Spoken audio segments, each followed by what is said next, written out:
ونعوذ بالله من شرور أنفسنا ومن سيئات أعمالنا من يهده الله فلا مضل له ومن يضلله فلا هادي له ونشهد أن لا إله إلا الله وحده لا شريك له ونشهد أن سيدنا وسندنا وحبيبنا ومولانا محمدا عبده ورسوله أما بعد فأعوذ بالله من الشيطان الرجيم بسم الله الرحمن الرحيم ولا تقولوا لمن يقتل في سبيل الله أموات بل أحياء ولكن لا تشعرون ولنبلونكم بشيء من الخوف والجوع ونقص من الأموال والأنفس والثمرات وبشر الصابرين الذين إذا أصابتهم مصيبة قالوا إنا لله وإنا إليه راجعون صدق الله العظيم. اللہ تبارک و تعالیٰ کا بے انتہا لا تعداد احسان عظیم ہے جس نے ہمیں انسان بنایا.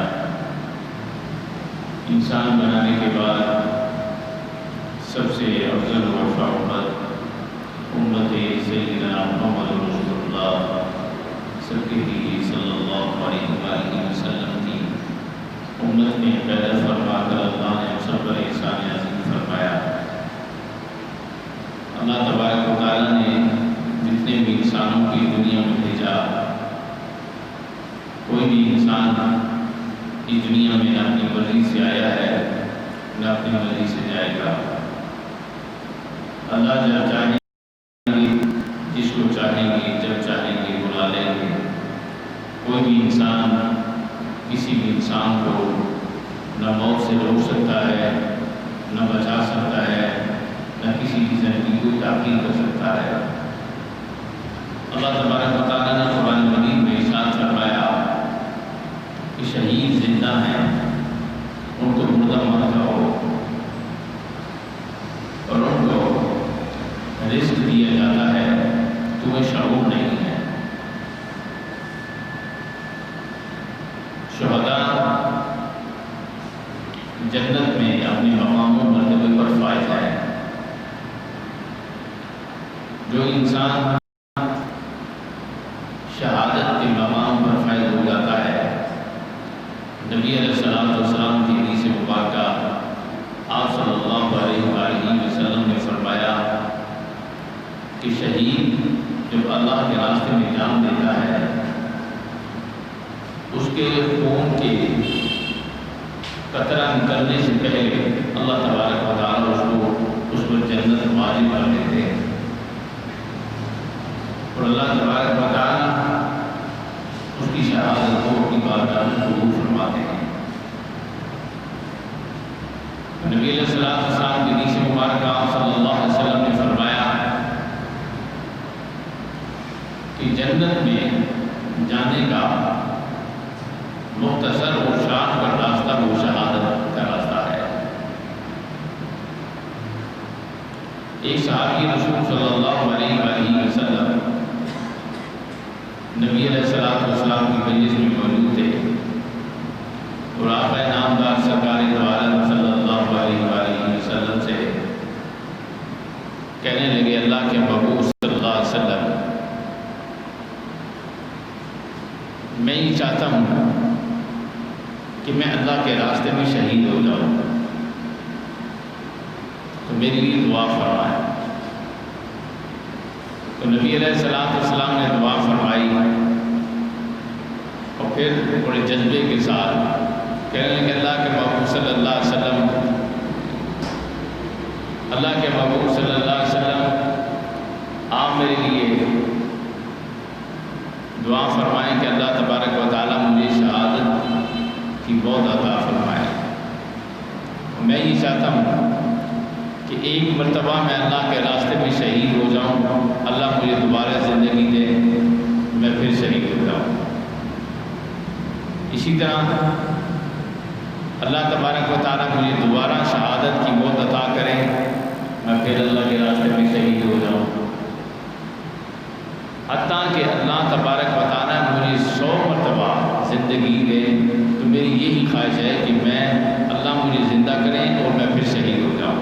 اسی طرح میں اللہ کے راستے میں شہادت کی زندگی اور شہادت کی موت اللہ سے مانگتا ہوں۔ اللہ کے راستے میں جو شہید ہوتا ہے، سب سے پہلے اہل سنت میں یہ عقیدہ ہے کہ وہ مرتا نہیں، وہ زندہ ہوتا ہے۔ اور جو شہید ہوتا ہے اس کا ماتم نہیں کیا جاتا، اس پر رویا نہیں جاتا، اس پر سینہ گوئی نہیں کی جاتی۔ یہ اہل سنت کا یہ عقیدہ نہیں ہے۔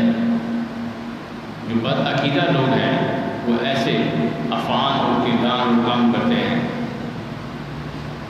کیونکہ واضح طور پر اللہ نے قرآن مجید میں ارشاد فرمایا وَلَا تَقُولُوا لِمَن يُقْتَلُ فِي سَبِيلِ اللَّهِ أَمْوَاتٌ، کہ ان کو مردہ مت کہو، وہ تو زندہ ہے، وہ جنت میں ہے۔ اب ایک انسان ہمارے سامنے موجود ہے اور اس کے عزیز و اقارب شور شرابہ کریں، چیخ و پکار کریں، روئیں دھوئیں، واویلا کریں، یہ تو مر گیا۔ تو جو دیکھنے والے لوگ ہیں وہ کیا کہیں گے؟ یہ جو رو رہے ہیں یا تو ان میں شعور نہیں ہے، یا یہ جاہل ہے، بے عقل ہے، یا ان کو دنیا کی سمجھ نہیں۔ ان باتوں میں سے کوئی ایک بات تو لازمی ہوگی۔ جب اللہ کا قرآن یہ کہہ رہا ہے وَلَا تَقُولُوا لِمَن يُقْتَلُ فِي سَبِيلِ اللَّهِ أَمْوَاتٌ، کہ ان کو مردہ مت کہو، وہ زندہ ہیں جو اللہ کے راستے میں اپنی جان دے دیتے ہیں۔ تو ہم اللہ کا قرآن مانیں، اللہ کا حکم مانیں، یا غلیظ ترین کلچر اور ثقافت کو اور کردار و فعال کو فالو کریں؟ جو مسلمان ہے وہ تو قرآن کو فالو کرے گا، اللہ کے فرمان کو فالو کرے گا۔ پھر اللہ نے فرمایا بل احیاء ولکن لا تشعرون، اے بے عقلو تمہیں شعور نہیں ہے، وہ تو زندہ ہیں، ان کو رزق دیا جاتا ہے، اور جو جنت میں ہے وہ تو خوشی کی زندگی بسر کر رہا ہے۔ اللہ اس سے خوش ہے تو اللہ تبارک و تعالیٰ نے اس کو جنت میں مقام و مرتبہ عطا فرمایا۔ تو اللہ کا قرآن جب یہ کہہ رہا ہے کہ شہداء اپنی حیات یعنی جنت کی جو زندگی ہے اس میں مزے کی بڑے لطف اندوز طریقے سے زندگی بسر کر رہے ہیں۔ آپ نے دیکھا ہوگا جب کوئی چور چوری کرتا ہے تو اس کے دائیں میں 4-5 ایجنٹ اور چیلے اس کے ساتھ ہوتے ہیں۔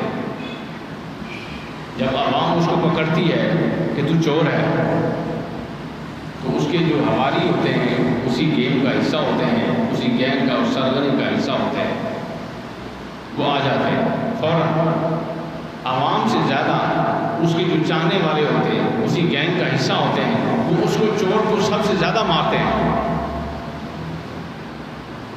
وہ مارتے مارتے اس کو بس تم چھوڑ دو، ہم اس کو لے جاتے ہیں، ہم اس کو تھانے میں بند کرائیں گے، اس کی ایسی کی تیسی ہم کریں گے۔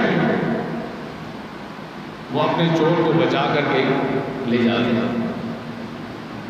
یعنی جو اس کو سزا ملی تھی، جو عوام نے اس کو مارنا تھا اس کو سزا دینی تھی، جو قانون نے اس کو سزا دینی تھی، وہ اسے بچا کر اس کو لے کے نکل جاتے ہیں۔ آپ سوشل میڈیا پہ دیکھتے ہوں گے کہ ایک بیوی نے اپنے خامن کو قتل کر دیا، اسی نے شور مچانا شروع کر دیا کہ میرے خامن کو چور آئے، ڈکیت آئے، وہ مار کر کے چلے گئے۔ جب تفتیش ہوتی ہے معلوم ہوتا ہے کہ اس بیوی نے اپنے خامن کو قتل کروایا۔ یہ عام اور سادی سی بات ہے۔ تو ہمیشہ شور وہ مچاتا ہے جو چور ہوتا ہے. ہمیشہ مقتول کے ورثاء شور نہیں مچاتے. جو قاتل ہوتا ہے وہ اپنی جان بخشی کروانے کے لیے شور مچاتا ہے.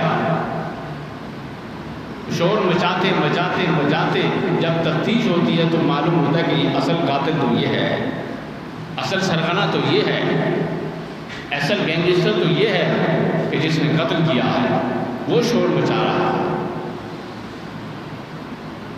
اور پھر اللہ تبارک و تعالیٰ نے فرمایا کہ ہاں تقاضۂ انسانیت، تقاضۂ بشریت، انسان اگر ایک جانور کو بھی پالتا ہے تو وہ جانور جب اس سے جدا ہوتا ہے تو وہ بچہ ہے، بوڑھا ہے، نوجوان ہے، وہ اس کی جدائی پر غمزدہ تو ہوتا ہے، فطرت انسانی ہے. لیکن جب انسان ایک دوسرے سے جدا ہوتے ہیں، جو آیا ہے وہ جانے کے لیے آیا، وہ رہنے کے لیے نہیں آیا.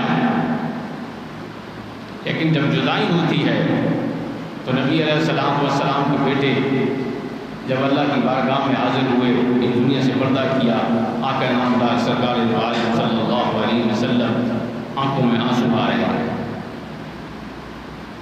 آپ صلی اللہ علیہ وسلم کی ازواج کی آنکھوں میں آنسو آ رہے ہیں. تو آپ صلی اللہ علیہ وسلم اپنی ازواج کو تسلی دے رہے ہیں کہ میرے بیٹے اللہ کے پاس چلے گئے، لیکن جنت کی حوریں میرے بیٹے کو جھولا دے رہی ہیں، تسلی کرو، تسلی رکھو. تو آپ صلی اللہ علیہ وسلم اپنی ازواج کو تسلی دے رہے ہیں. رونا اور دھونے کا حکم آپ صلی اللہ علیہ وسلم نے نہیں فرمایا، منع فرمایا. فرمایا الذین اذا اصابتهم مصیبہ قالوا انا للہ وانا الیہ راجعون. جب کوئی پریشانی آ جائے وہ اللہ کی مرضی، اللہ کا دیا وہ مانگتا، اللہ نے لے لیا، اللہ کے پاس واپس لوٹ گیا. سب کچھ اللہ کا ہے، سب کچھ اللہ کے پاس واپس لوٹ جانا ہے. تو انسان کا کیا کام ہے، مسلمان کا کیا کام ہے، وہ مصیبت پر سب سے پہلے یہ کہے کہ یا اللہ جی یہ جو پریشانی آئی ہے یہ آپ کی طرف سے آئی ہے، میں اس پریشانی پر یا اللہ یہ کہتا ہوں کہ آپ کا مال تھا آپ نے لے لیا. یعنی اللہ کی رضا پر راضی رہے، نوحہ نہ کرے، ماتم نہ کرے. جس طرح میں نے عرض کیا کہ چور ہمیشہ شور مچاتا ہے، چور ہوتا وہی ہے. تو آقا نامدار سرکار دو عالم صلی اللہ علیہ وسلم کی جو تعلیمات ہیں کہ شہادت کا راستہ یہ جنت کا شان کٹ راستہ ہے. نبی علیہ السلام کے چچا سیدنا امیر حمزہ رضی اللہ تعالیٰ وہ شہید ہوئے، جسم میں ٹکڑے کیے، ہندا نے کلیجہ چبایا.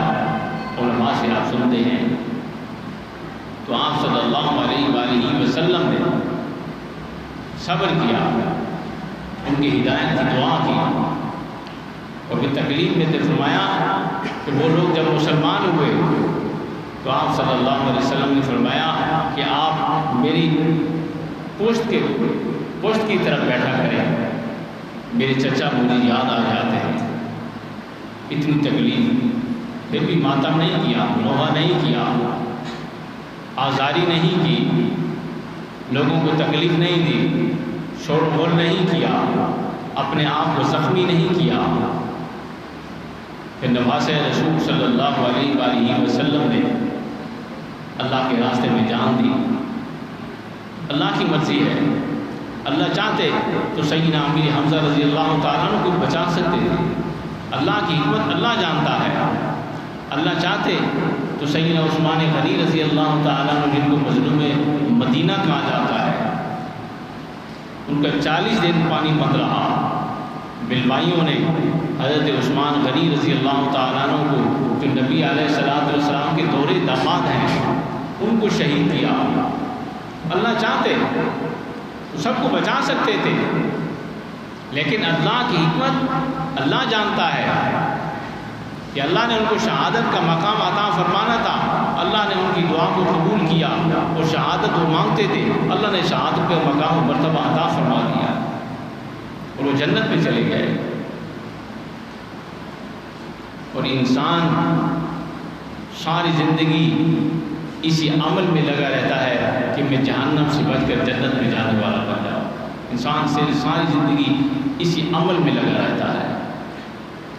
پھر نبی علیہ الصلوۃ والسلام نے فرمایا کہ جو جنت میں جانا چاہتا ہے وہ شہادت کی دعا کیا کرے، شہادت کے راستے پہ چلے۔ جب وہ شہادت کا مقام اللہ اس کو عطا فرما دیتے ہیں تو شہید کا جو خون کا قطرہ زمین پر گرتا ہے، اس قطرے گرنے سے پہلے اللہ تبارک و تعالیٰ اس پر جنت واجب فرما دیتے ہیں۔ اور صحابہ کرام رضوان اللہ تعالی اجمعین، انبیاء کے بعد انسانیت میں جو مقام و مرتبہ اللہ نے عطا فرمایا وہ صحابہ کو عطا فرمایا۔